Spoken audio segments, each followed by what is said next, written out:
Hey everybody, welcome back to the channel, J City Reviews. Thanks for stopping by today.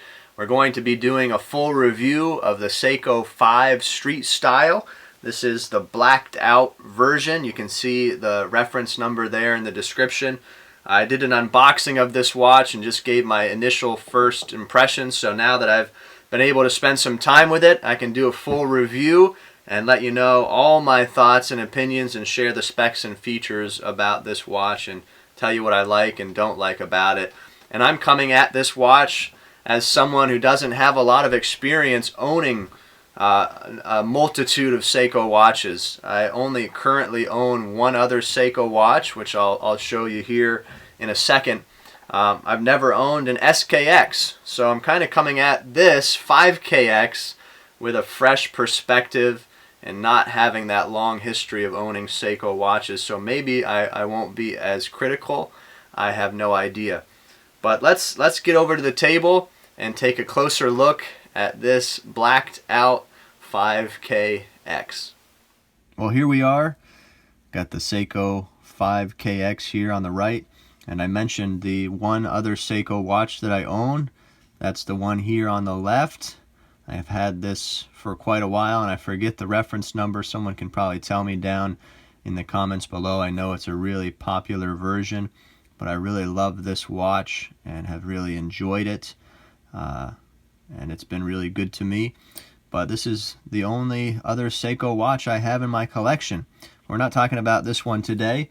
We're talking about this blacked out version of the 5KX, and I'm going to try and keep this review a little bit shorter. Hopefully we can keep it within around 10 minutes.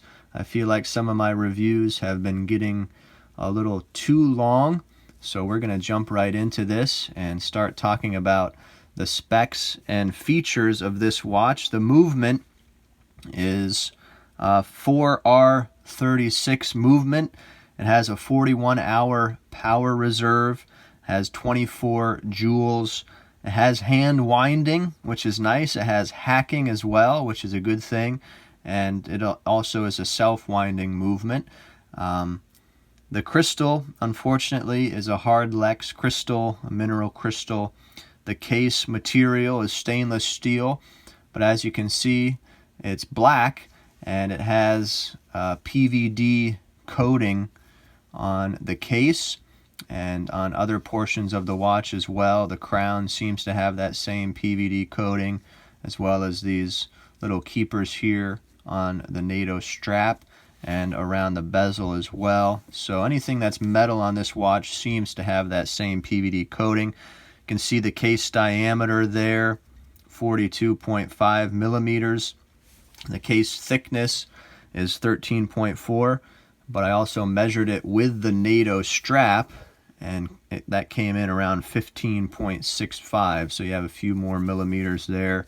With the strap, obviously, we have a lug to lug of 46, lug width of 22 millimeters, 100 meters of water resistance, and we have a weight of about 335 grams.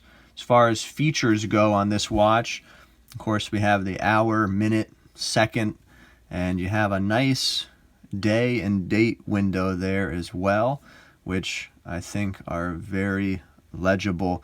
We'll talk more about that when we talk about the dial, and we move into the design and durability of this watch now. The case has some nice curves to it, as you can see, and it feels almost soft to the touch, definitely very smooth with that PVD coating. There are drilled lugs here, as you can see. The crown guards are there, and they kind of slope downward, as you can see there, and that allows you to get a good purchase of that crown. And like I said, there's hand winding, and so you don't even need to pull it out. Just hand winds right there in that position. And there is an open case back. Let's take this NATO strap off here, take a peek at that case back.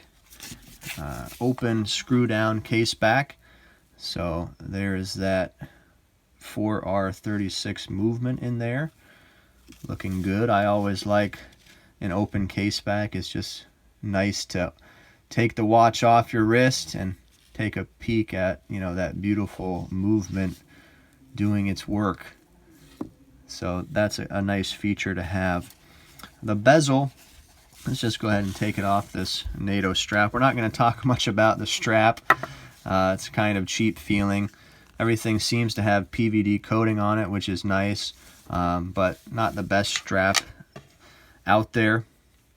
The bezel seems to have an aluminum insert in it.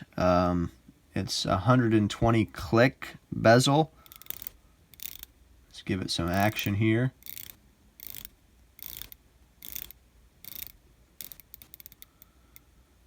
Works well, has a good positive click, and it seems like there's also PVD coating on the edge of the bezel as well, and you can definitely get a good purchase on that.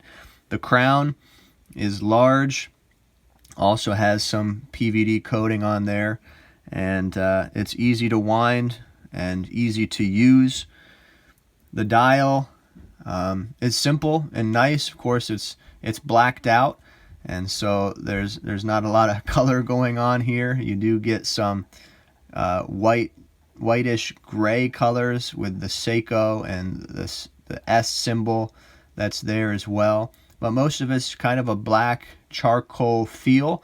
But it's a very legible dial when the light is right.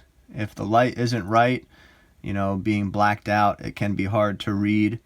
But the indices are large. You can read them well.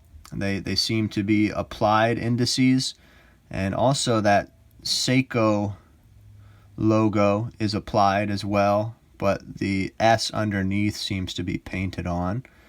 But a nice simple dial, no doubt, and there are large hour and minute hands, and everything is loomed, and we're going to show you a quick loom shot here. Unfortunately, the loom is lacking in a lot of ways, and of course that has to do with it having some sort of dark coating on top of it to give it that blacked out look. So there's not a lot of longevity as far as the loom goes, and so it's definitely lacking in that category, unfortunately. This watch feels nice on the wrist, and you can see some of the wrist shots that I took here outside in my backyard, and comfortable for sure, but with the NATO strap especially, I feel like it's quite raised off of my wrist, and I prefer thinner watches for sure, but definitely comfortable, and I enjoy the style of this watch, no doubt. Let's talk about the price. It's not a cheap watch by any means. The MSRP is, let's see, I got the tag here, $335. I purchased this watch from Kohl's.com and had a really great deal, and that's the reason I picked it up, is because it was such a great deal. I think I got this watch with all the discount codes and such for somewhere around $200, maybe even a little bit less, and so I was really happy with that price.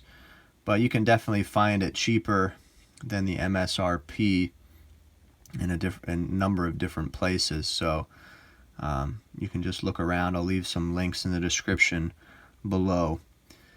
But I'm going to share my verdict as we close out this video. I'm going to go back in front of the camera and let you know my final thoughts and my verdict about this blacked out Seiko 5KX.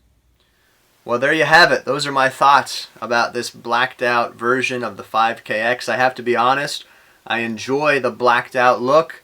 I enjoy the tactical feel, but there are reservations that I have about really the all-around durability of this watch. I don't like that it's just a hard Lex crystal. There's no sapphire. I don't like the 100 meters water resistance. I wish it was 200. I'm really unsure about this PVD coating, how long it will hold up.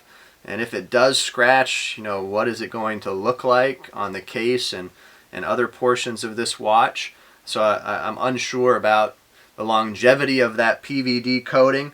And so because of those things, I think this watch is really a pass for me. I'm not going to be keeping it around. I'm probably going to be letting it go and selling it. So that's my verdict. But I'd love to hear what you guys think about this version of the 5KX or other versions. Maybe you have experience, you own one. But let me know in the comments below what you think about the 5KX from Seiko, and I'd love to hear your thoughts. Please like this video, subscribe to our channel here, help us grow, and we look forward to seeing you next time here on J City Reviews.